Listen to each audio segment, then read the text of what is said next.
bener-bener gelap banget lah itu dia. Gue bahkan sampai kalau mimpi pantai gitu, pantainya hitam. Ya habis itu gue jadi ngerti, gue coba-coba. Ya gue singkat gue kelas 4 SD gue coba bikin lagu Batak kalau nggak salah waktu itu.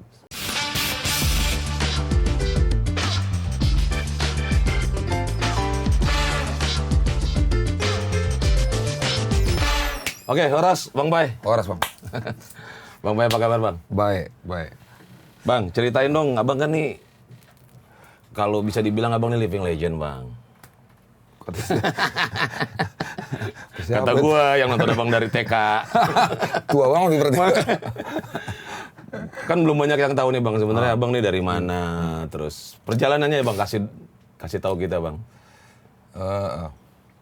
Perjalanan panjang ya. Yeah. Dari Abang lahir di mana sih, Bang? gue Siantar lah, kalau kota besarnya Siantar. Tapi kalau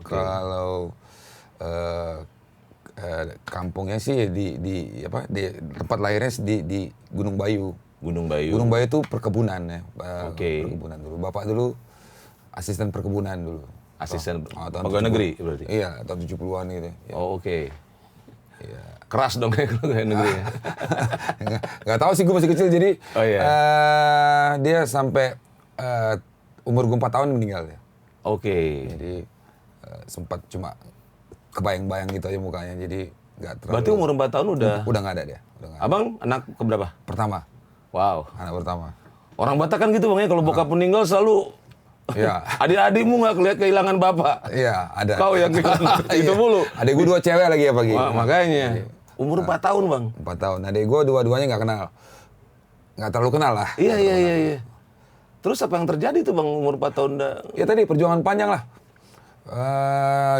Kebayang lah orang tua. Orang tua gimana dia ngidupin, terus nggak nikah lagi. Oke, Inang baru apa sih? Manurung.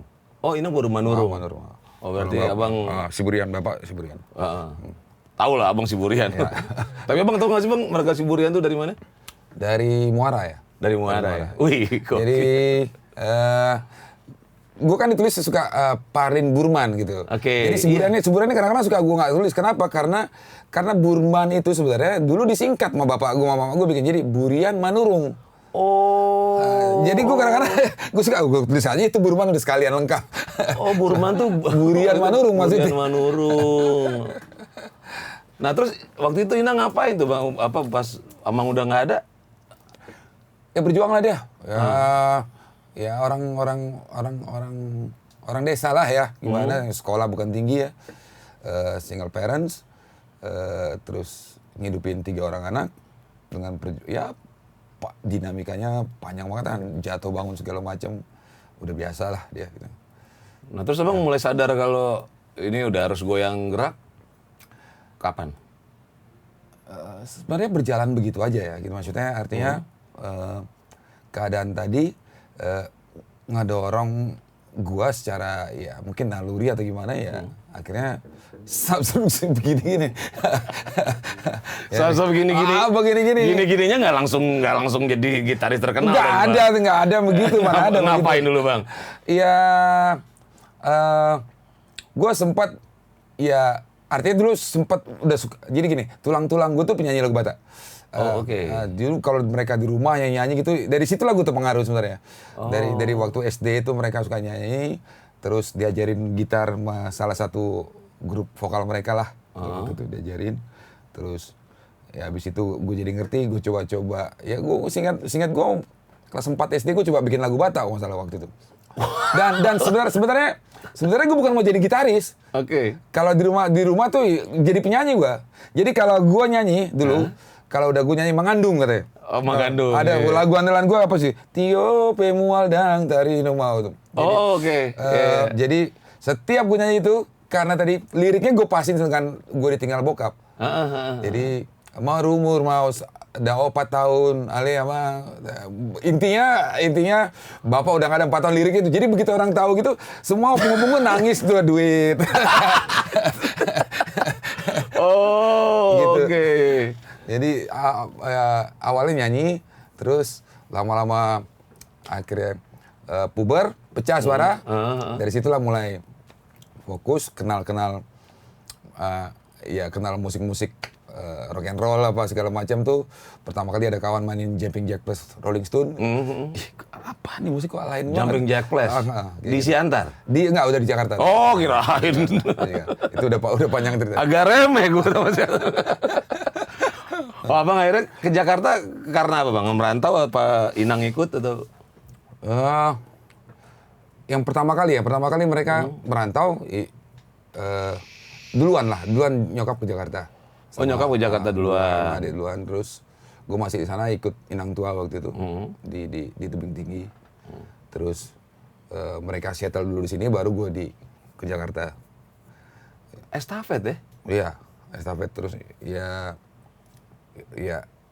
sekitar 2 tahun lah, 2 tahun dulu. 2 tahun bisa sama nyokap. Baru gue ke Baru Jakarta. nyusul ke Jakarta. Itu kelas Jakarta tuh terus sampai ke Jakarta ya berarti gue kelas 3 SD lah.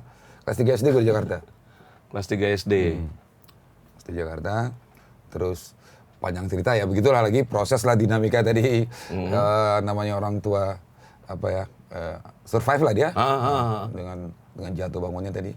Terus gimana akhirnya juga pulang lagi. Tapi bisa nyekolahin abang di Jakarta. Iya, sekolah. Wow. Sekolah semua.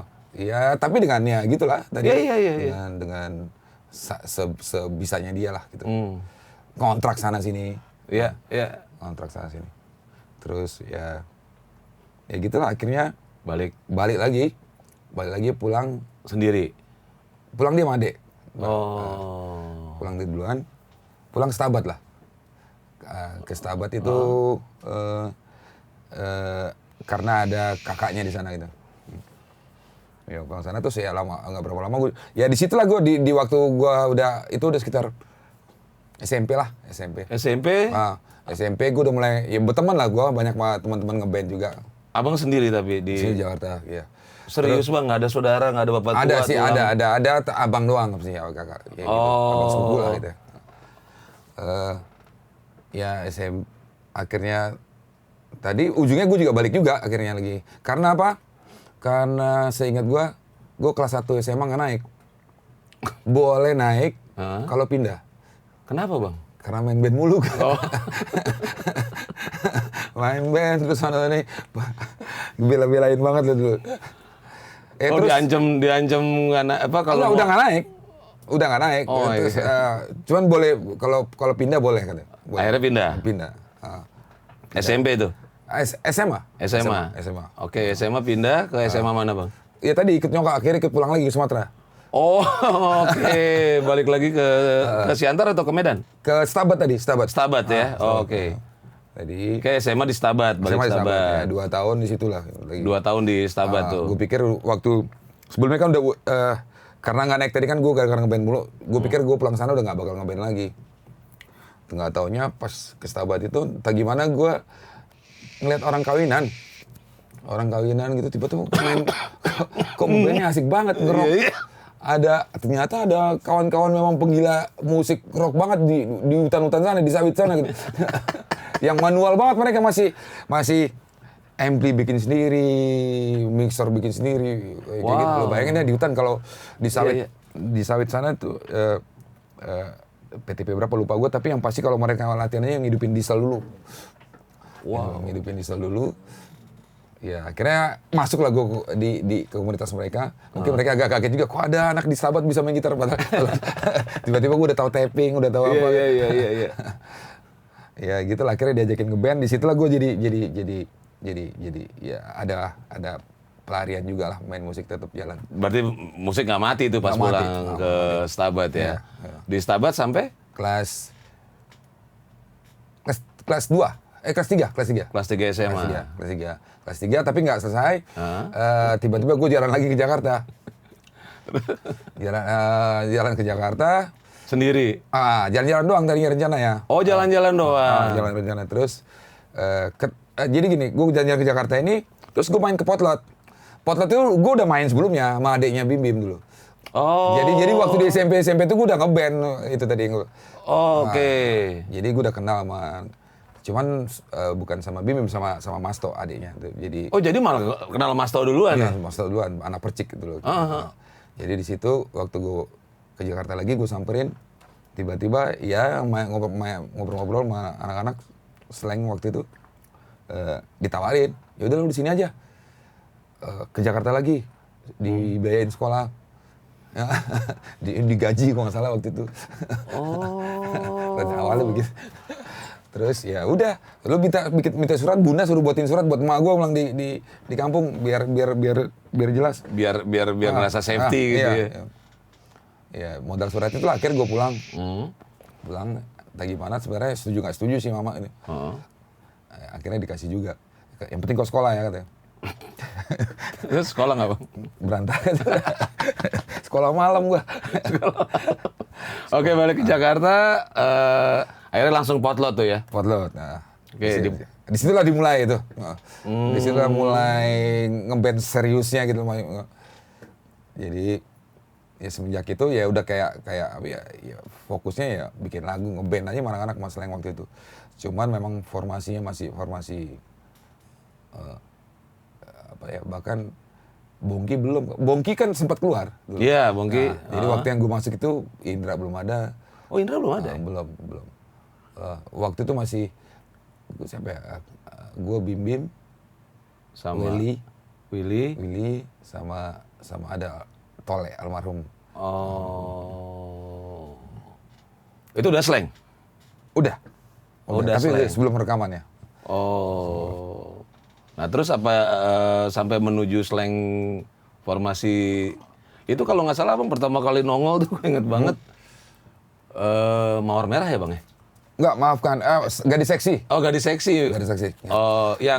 Berarti kalau album yang covernya bisa disetrika itu udah album keberapa tuh Bang? Kedua ya? Oh, yang kedua. Berarti gue ikutin yang kedua Bang. Ya. Itu gue beli terus gue setrika, nggak nempel Bang. Dibohongin berarti? Dibohongin gue. Padahal udah gue mau gantiin OSIS tuh waktu itu. Oh, Gadis Seksi. Iya. Nah, terus apa formasi-formasi di situ Abang yang Abang ngerasain apa tuh setelah masuk slang, apakah kehidupan jadi lebih baik atau? Nggak ada. Jadi intinya gue nih jalan-jalan aja sebenarnya gitu loh. Tadi terdorong oleh situasi juga gitu loh. Terus sama emang dari kecil tadi musik tuh biasa buat gue gitu. Jadi emang nalurinya di situ. Jadi gue ngelakuin itu semua dengan senang-senang aja gitu loh. Gue nggak terlalu jauh-jauh mikir kemana juga gitu. Jadi ngeband ya senang lah gue ngeband. Yang penting ada gitar di situ. Orang dulu yang tadi gue bilang waktu SMP gue sempet jaga studio latihan. Bahkan di Potlot tuh awalnya juga pernah sempat bantu jaga studio latihan juga awalnya. Awalnya gitu. Jadi bukan karena ya satu memang ada materi, tapi satu juga karena ada gitar di situ. Gitu. Jadi supaya gue bisa main gitar terus. Nah jadi waktu ditawarin tuh ya gue rasa ya memang itu kesenangan gue gitu. Oh, Abang nggak ngeliat itu sebagai opportunity atau apapun, waktu itu jalanin aja. Nggak tahu, gue seneng aja gitu loh. Nah terus awal-awalnya, yuk rekaman itu rasanya gimana Bang waktu itu Bang? Rekaman gini, jadi dari waktu yang udah di slang awal itu, disitulah gue akhirnya bergaul lah gitu. Lama-lama akhirnya pun masuk ke dunia pro-nya, mulai coba ngisi gitar rekaman waktu itu. Adalah studio rekaman yang artis solo gitu yang zaman-zaman slow rock gitu ya. Iya. Di situlah awal-awalnya gue ngisi Oh jadi apa session ya? Session player jadinya ya waktu itu. Di situlah akhirnya pun mulai ngisi kalau salah Niki Ardila waktu itu ya. Yang terakhir pokoknya itu hits lagu Bintang Hidupan waktu itu ya. Bintang Hidupan dulu Bang? Gua itu. Gua masih kecil tuh, masih umur berapa gua? Umur 18 sampai 19 ya. Wow. 19 tahun ya. 19 tahun. Jadi bisa dibilang artis besar pertama yang Abang urus, artis besar ya maksudnya yang well known tuh. Bukan urus sih, maksudnya gue tersesat di jalan yang tiba-tiba gimana? Gue nggak tahu tiba-tiba disuruh ngisi. Tersesat di jalan yang benar gue bilang sih. Oh iya. Itu di Kardila. Di Kardila terus dia ya waktu itu nggak terlalu seberapa masih. Oh iya. Tiba-tiba itu hits ya. Mulai deh. Karena naik itu pun akhirnya gue jadi kenal sama perusahaan rekamannya. Akhirnya gue bilang, gue punya band nih gitu. Gue punya band ya itu selain itu. Oh justru Slank itu abang yang kenalin ke label itu? Setahu gue begitu. Setahu gue begitu. Jadi akhirnya gue kenal ke label, gue kasih demo anak-anak, gue jalan sama Bim Bim ketemu, dan ternyata Waktu itu ngenawarin berapa, aku nyebutnya single sekarang ya? oh enggak, ada berapa ya dulu ya? 5 lagu kali ya, waktu itu 5. Oh 5. Akhirnya disuruh ngumpulin lagi, disuruh kumpulin materi-materi lagi, sampai akhirnya benar-benar diambil. Dulu labelnya apa bang? Eh, Rosa nih? Bukan, Proyeki. Awalnya, pokoknya awalnya sih si labelnya si Nike Ardila ini yang ambil. Cuman pada akhirnya diterusin sama orang dalam juga sih, namanya Mas Budi Susatyo. Waktu itu dia orang desain ya kalau salah. Akhirnya dia yang jalanin sendiri. Oke. Akhirnya sign. Iya, gitu. Nah pada saat sign formasi Udah yang itu. udah yang Slank F13 ya? Iya, F13. Itu disebut F13 kenapa sih bang?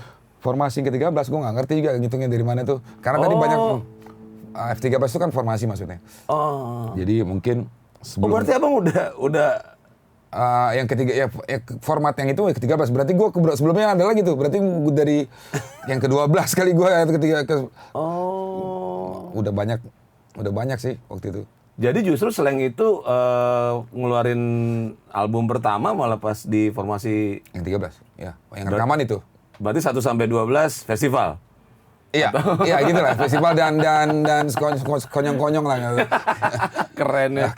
Emang kalau band gede bebas deh. Oke, rilis album pertama, terus apa yang terjadi bang?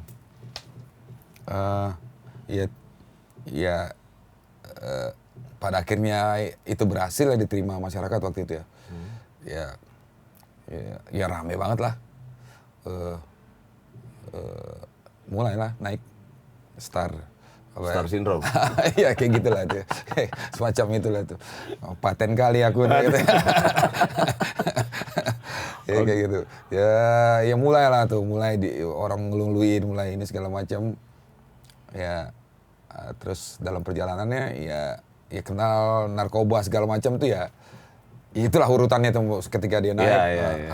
Pohon makin tinggi, makin angin makin kencang gitu. Kayak gitulah. Godaannya tuh itu ya bang ya, goda apa si Star Syndrome itu ya bang ya sebenarnya ya. Ya habis emang jargonnya juga waktu itu sex, drugs, rock and roll gitu kan. Dan kalau dulu emang bener-bener dilakuin, kalau sekarang keren, kayaknya keren banget lihat poster-poster. Iya bang, waktu itu gue nggak tahu lu bang, lu orang Batak bang. Masa ya? Iya, lu Jakarta banget, terus sempet dimaafkan lagu kan gaya lu slash banget. Iya. Oke, narkoba berapa lama sih bang kejebaknya dulu tuh? 7 tahun gue. 7 tahun. Gue mungkin apa ya? Saking identiknya tuh mungkin kalau ngeliat muka gue orang udah bilang pasti Putau gitu waktu itu. Saking apa ya? Ya gelap banget lah udah 7 tahun berapa ya? Sekitar tahun 93 lah kali makainya. Sekitar 93 berarti sampai tahun 2000 lah. 2000 awal lah deh berhenti ya. Apa tuh bang yang bikin abang, udah gue stop nih? Gimana ya? Narkoba, terutama Putau ya. Itu memang paling jahat sih. Memang gue bilang sih dari semua tuh itu paling ngancurin sih paling. Kenapa bang? Apa ya? Mental, fisik, semua hancur. Jadi suka apa ya? Ngebohong segala macam karena supaya nutupin. Jadi gini, orang normal kalau pakai Putau jadi mabok. Tapi kalau orang pakai Putau, udah biasa pakai Putau, kena Putau jadi normal. Wow. Jadi kayak gitu, supaya gue normal dulu, gue harus kena gitu setiap hari. Terus, ya nggak ada lain selain itu dulu startnya. Pokoknya setiap hari itu harus itu ada selama 7 tahun tuh, bayangin deh. Dari tadinya ya kan nama gede kan waktu itu. Bisa lah gue beli itu semua sampai tapi akhirnya lama-lama berantakan lama-lama kerjaan di sana nggak diurusin, lama-lama di sana ngebohong, lama-lama di sini hancur lama-lama pelan-pelan tuh. Mulai lah tambah gelap tuh dunia itu. Trust hilang, duit hilang. Habis semua. Semua. Gitar pun gue nggak punya sempat terakhir. Kejual semua. Kejual semuanya. Sampai kayak gitu. Cenderung agak-agak inilah. Agak-agak berbau-bau kejahatan sedikit kadang-kadang kan. Ya, klepto gitu. Iya kayak gitu. Ya ada begitu-gitunya. Kita berada di lingkungan orang-orang udah kekunci begitu. Gila. Udah, ya bener-bener gelap banget lah itu dia. Gue bahkan sampai kalau mimpi pantai gitu, pantainya hitam. Sampai pantainya gelap, langitnya hitam gitu. Itu sampai kayak gitu bang? Sampai kayak gitu, ya stres. Maksudnya gue sampai, aduh anjir gini banget sih hidup gue gitu. Jadi intinya orang make itu sebenarnya pengen berhenti, tapi nggak bisa, susah. Berulang kali coba sampai terakhirnya juga nyokap pernah nyobain gue, dulu ada tempat pemberhentian lah, tempat rehab. Nyokap juga udah tahu akhirnya. Justru kalau intinya ya bagaimana gue bisa berhenti, ya nyokap lah gitu. Kenapa itu bang nyokap? Waduh, lo tau nggak waktu gue maki putar tuh dia bawain rantang kemana, nyamperin gue, kasih makanan. Padahal udah berantak, dia single parents gimana gitu. Padahal tadi kan gue udah mulai support keluarga, tiba-tiba putus kan. Bayangin dia usaha kayak gimana, terus ngejagain gue. Merinding gue. Makanya. Berarti nyokap pindah bela-belain pindah ke Jakarta? Iya, akhirnya kan sesudah gue seleng tuh akhirnya gue bawa mereka ke Jakarta. Oke. Setelah tadi mulai agak kelihatan, gue bawa mereka ke Jakarta. Nyokap padahal nyokap udah akhirnya. Mulai di situ gue coba sekolahin adik gue. Terus ya itu tiba-tiba kena begitu, apa ya? Ya nggak nyangka lah dia. Habis semua bang ya? Habis. Ya gitu deh. Terus abang ngelihat nih nyokap tetap tabah nih. Ya super lah. Jadi nyokap gue tuh disitulah dia jadi mama, disitulah dia juga jadi bapak.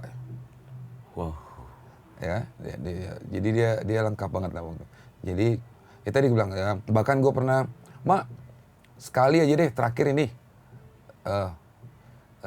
make ya, diantarin gue ke Bandar Putawa tuh, make di tempat di Roxy dulu. Iya, tempat bedeng-bedeng gitu. Berarti nyokap juga udah pernah ngeliat dua, ya udah terakhirin namanya katanya. Habis itu nyokap gue gila. Terus tadi tempat dulus tadi, tempat pemberhentian tadi. Pernah gue lari dari situ. Jadi di rehab tuh lo tau sendiri kayak penjara kan. Kayak penjara.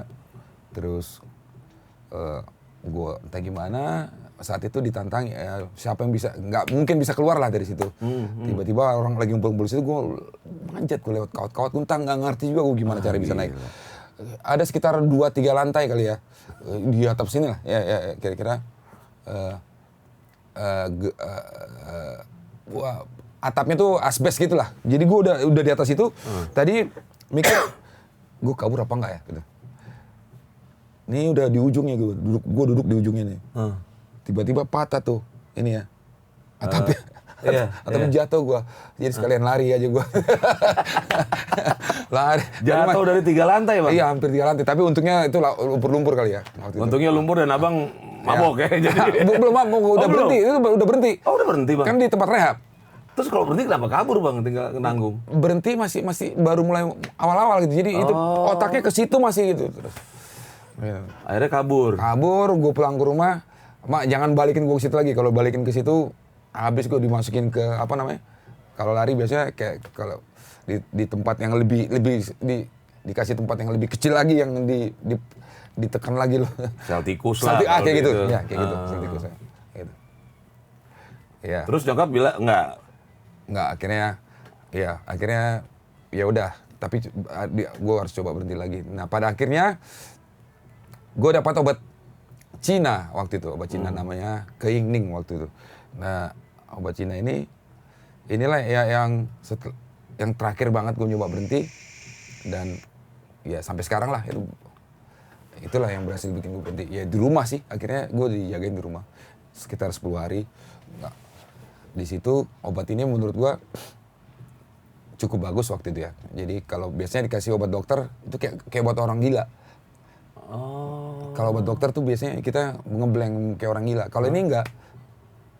Kalau ini di tengah-tengah kita. Jadi ada sadarnya. Iya. Nah dari situlah sampai akhirnya clean. Clean. Sama sekali bersih. Nah ini kan agak rumit nih Bang ya. Pernah di sini, terus dijatuhin ke bawah gitu. Iya. Nah, ini makanya orang-orang dari kadang-kadang titik dasar.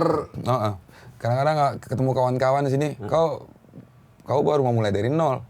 Awak dari minus bilang.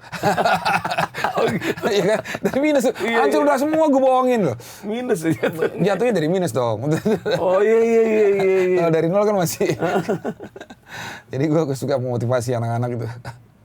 Jadi nah itu gimana tuh Bang rasanya mulai dari minus tuh Bang? Jadi gini, mungkin tadi waktu gue berhenti ini pun gue disupport sama beberapa perusahaan rekaman lah gitu ya. Jadi ada orang-orang label lah gitu. Jadi sepenting itu Abang ya? Gue ngerti. Mungkin karena tadi gue juga ya sebenarnya waktu gue pakau itu sebelumnya mereka ya misalnya kayak gue bikin Anang, bikin Andiliani, ada Niki Astria, bikin banyak hits yang sebenarnya ya secara bisnis mungkin mereka ngerasain. Nah di situ waktu gue bilang gue berhenti, mereka sebenarnya udah capek juga gue bohongin. Cuman terakhir ini gue kasih lo duit, lo beli peti mati aja sekalian atau yang kayak gitu udah sering. Serem banget. Bos-bos label zaman dulu lagi Bang ya. Terus setengahnya agak-agak mafia. Iya kayak gitu. Nah akhirnya ya. Mulai dari minus. Iya mulai dari minus. Begitu gua. Apa Bang yang pertama kali Abang lakukan pada saat gue udah sober, gue udah clean, apa yang pertama kali Abang lakukan? Ya, pasti ke musik ya, gue mulai ke musik. Cuman anehnya gue ketemu satu orang, orang tua, ya misalnya lewat teman gue juga sih, di mana dia udah nganggap hilang anaknya gara-gara pakai putau. Jadi karena dia tahu gue sembuh, teman gue tahu ini dikasih tahu ke saudaranya. Itu coba si Payet punya tuh. Nah, di situ gue ya udah sini coba gue jagain, gue bantuin tuh anak. Udah dianggap hilang lah ini anak. Nah, terus tak gimana? Gue jagain lah, gue jagain semingguan. Sembuh, pakai obat itu juga sih. Ya, sembuh. Tak gimana habis itu seneng kali orang tuanya ini udah dianggap nggak bisa sembuh juga. Tak gimana? Ya gue dikasih mobil. Mobil itu gue jual, gue beli alat. Oh ya ampun. Gue beli alat, di samping memang ada support adik gue waktu itu juga lumayan. Nggak, gue kirain Abang dikasih mobil, jual mobil, buka praktek. Bukan, ya praktek musik. Oh praktek musik tapi ya bukan praktek penyembuhan. Enggak. Kirain jadi dokter lalu sempet. Dari situ gue beli alat, dari situlah join juga sama beberapa teman mulai lagi. Ya sampai sekarang lah, dari situlah. Nggak, waktu itu Abang udah nggak di Slang? Udah nggak. Jadi keluar dulu dari Slang, baru make apa? Enggak dong, dari Slang, dari 93. Dari 93? 96 keluar. 96? Bukan keluar, dikeluarin. Keluar apa dikeluarin? Dikeluarin. Gue nanyanya nggak enak tuh.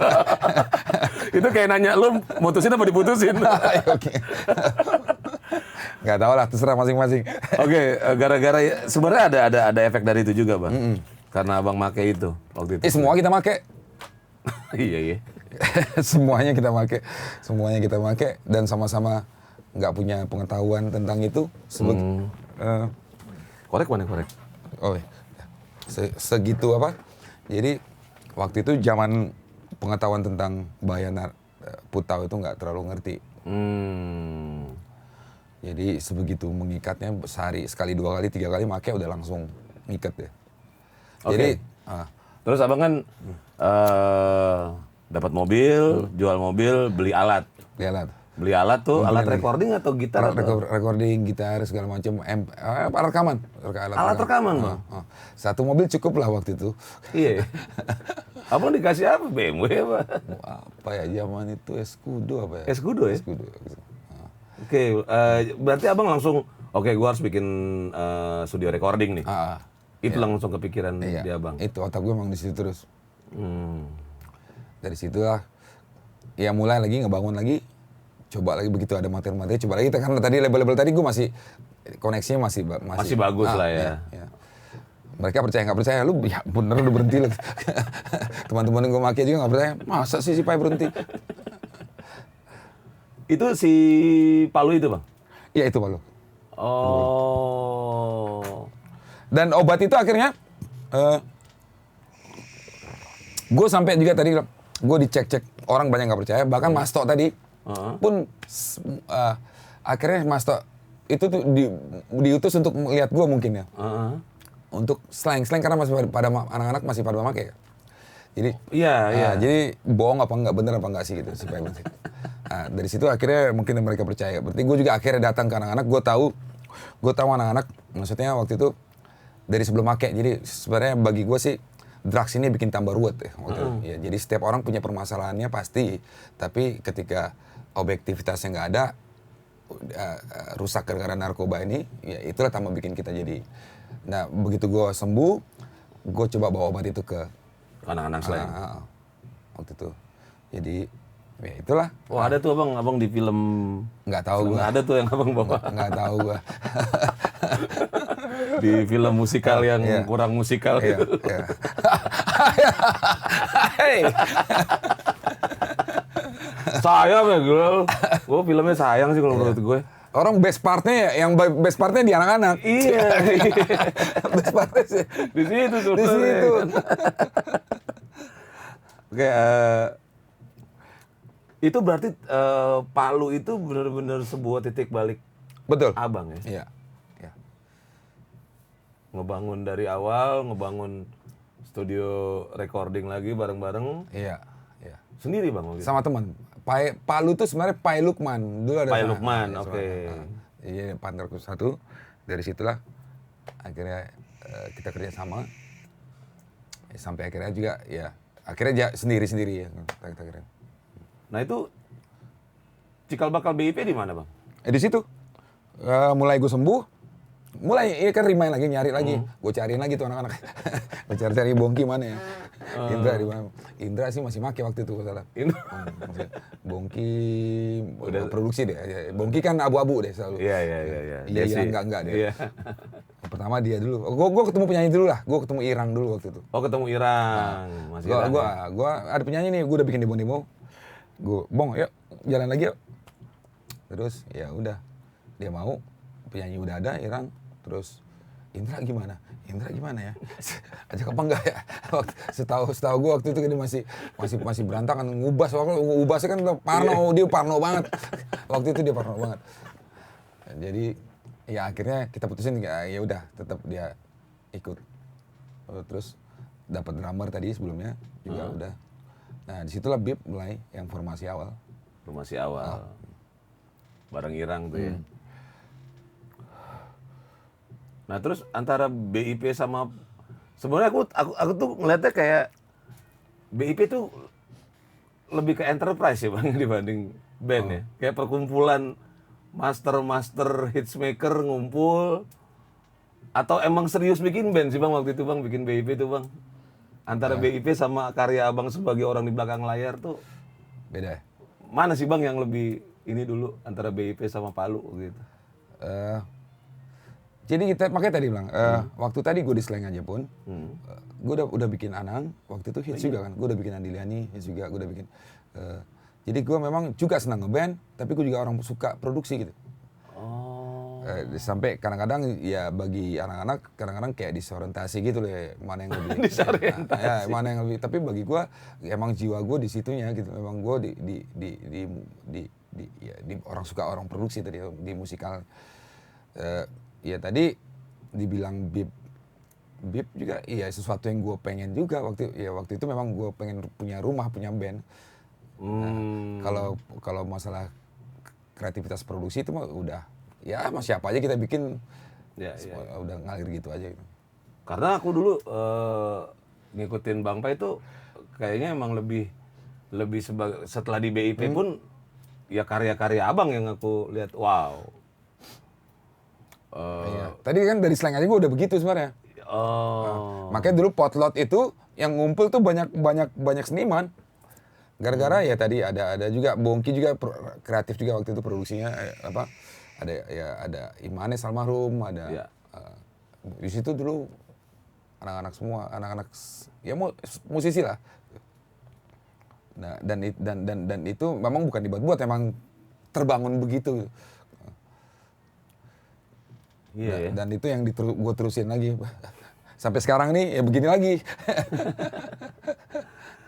Tapi Bang, setelah Bang nikah nih, yang gue lihat kan, wow ternyata Pai itu family man. Iya. Itu kisahnya sampai gua mesti merit nih sama ini. Itu gimana sih Bang? Ya tadi sempat juga berantakan juga kan maksudnya. Iya, yang sempat itu. Iya. Nah, waktu gue nentuin pun bahkan gue juga apa ya? Jadi 40 waktu itu umur Iya. 40 anak belum ada. Udah gitu repotnya adik-adik gue juga belum ada anak waktu itu. Jadi waktu itu jadi emak gue udah orientasinya sudah sembuh, fokus dia adalah punya cucu. Oh. Dia belum punya cucu. Ya akhirnya entah gimana, ya itu pun gue tanya lah, gimana mak? Ini aja ya, ini aja mantumu ya. Ya udah itu aja lah nak. Ya dari situlah gue mutusin ya udah gue jalan. Dan mungkin tadi kalau dibilang rumahan, ya pada dasarnya sebenarnya apa ya? Gue mungkin ngeliat perjuangan nyokap ya. Karena gini Bang, sebenarnya aku kan ya lumayan banyak kenal lah orang-orang sekeliling Abang nih. Yang cerita, gila Bang Bay semenjak punya anak, wah nomor satu anaknya itu. Iya sih, tapi sebenarnya mungkin karena latar belakang juga kali ya. Jadi tadi bilang nyokap gue single parents, dia yang hidupin sendiri, dia jadi bapak, jadi ibu, jadi itu menjadi contoh maksudnya. Jadi contoh dan akhirnya ya gue sebenarnya narkoba itu ya terjebak lah. Iyalah semua. Terjebak artinya sebenarnya gue bukan tipikal yang suka mabok juga gitu sebenarnya. Minum nggak terlalu, begini nggak terlalu juga, bukan sesuatu yang harus ada. Iya. Nggak terlalu. Ya itu kan kayak kombinasi antara star syndrome, punya banyak duit, padahal iman nggak ada. Iman nggak ada. Perasaan Abang lihat di gereja Bang, gue lihat di itu. Waktu itu. Waktu itu ya. Nggak jelas. Gelap. Hasil produk jalanan soalnya. Oke, jadi bawa ke nyokap, kenalin terus ya udah bikin pestanya ya.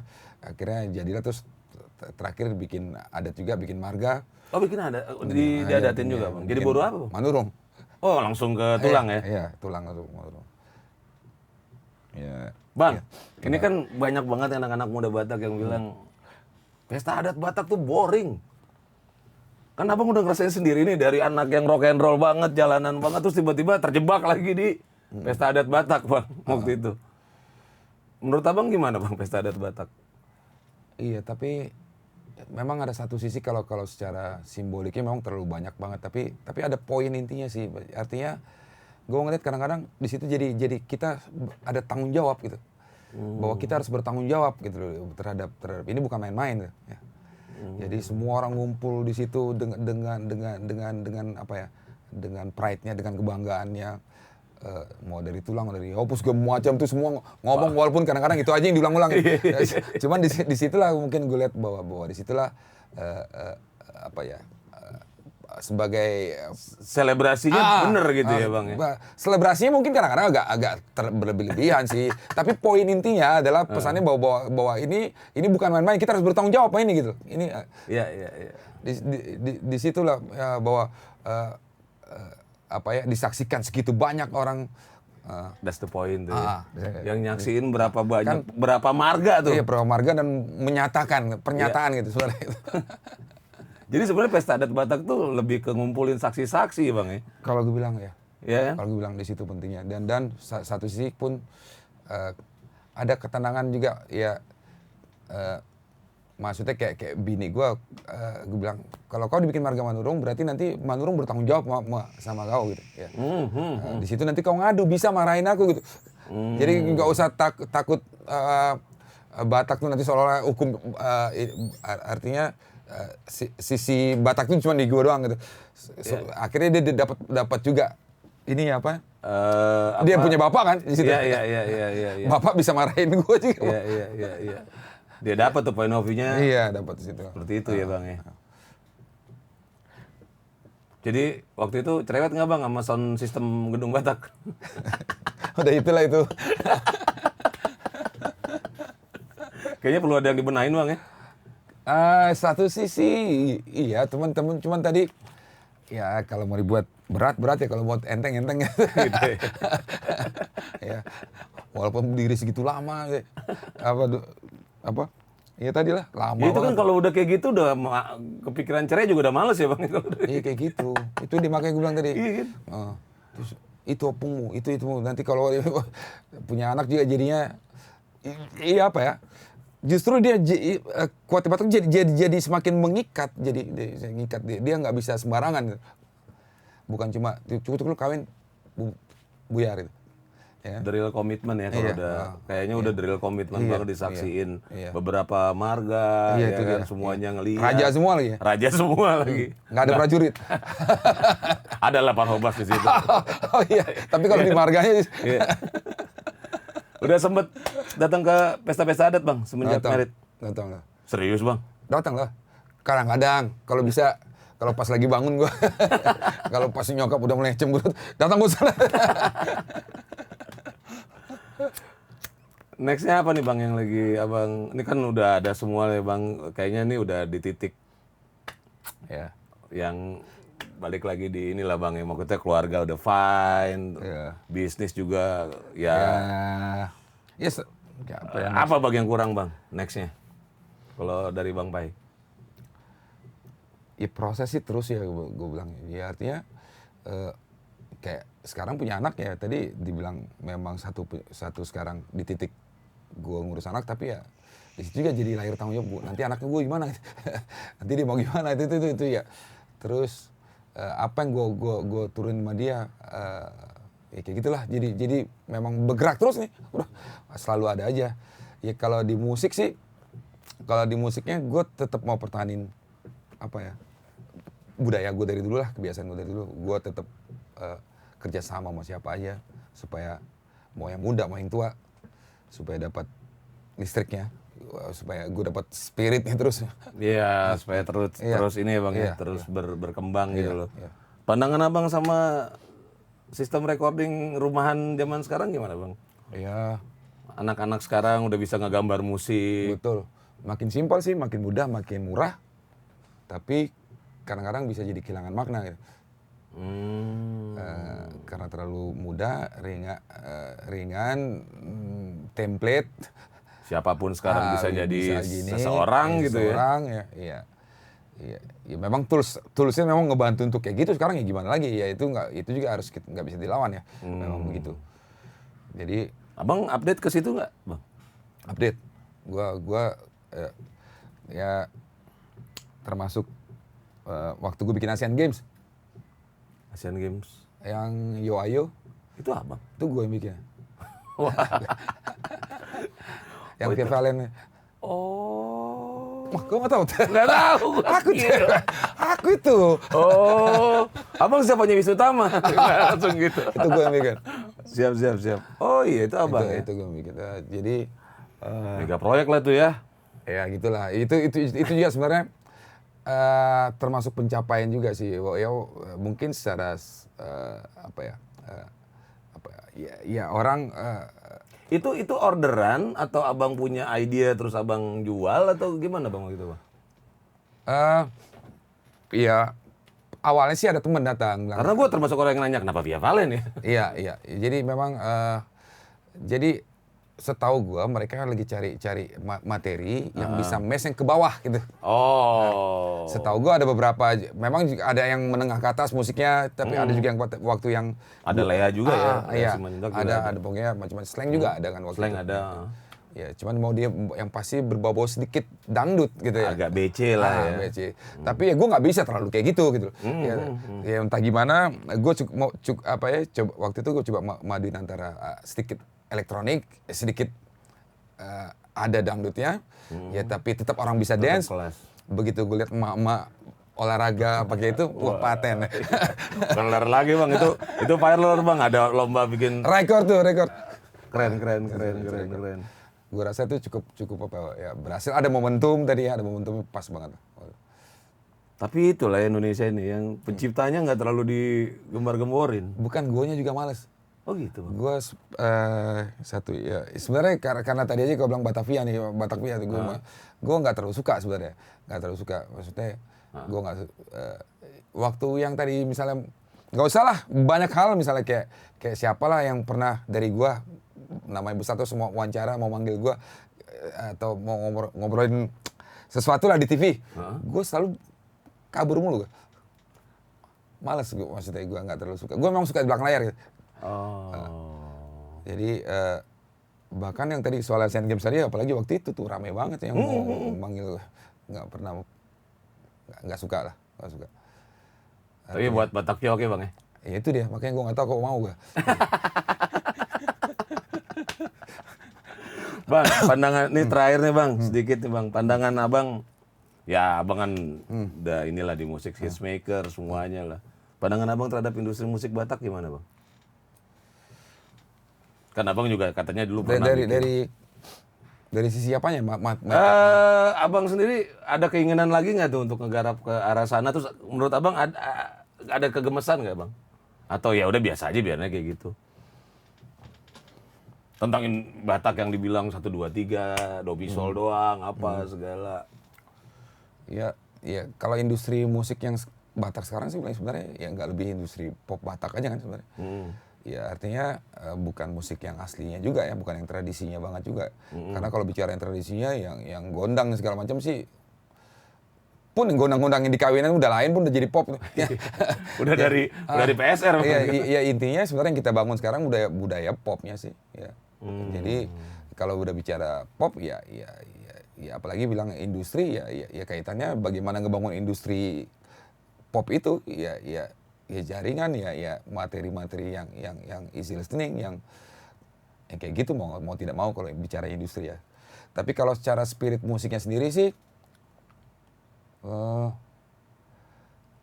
nggak apa ya, kalau acuannya ke yang lawas-lawas yang zaman-zaman dulu lebih bukan yang trio udah kesini tuh. Itu udah kategori pop juga ya sebenarnya. Yang misalnya kayak siapa lah, Nahum kayak gitu-gitu mungkin agak jarang ya, karena agak mungkin lebih kayak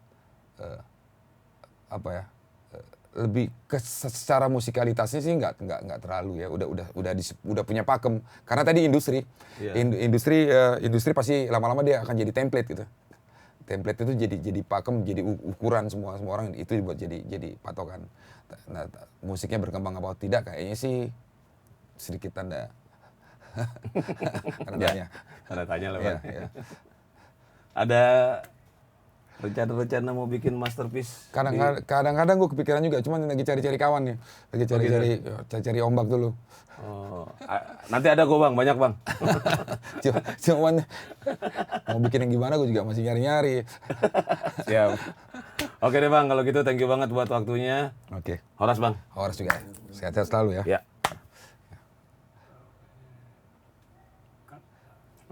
Aman.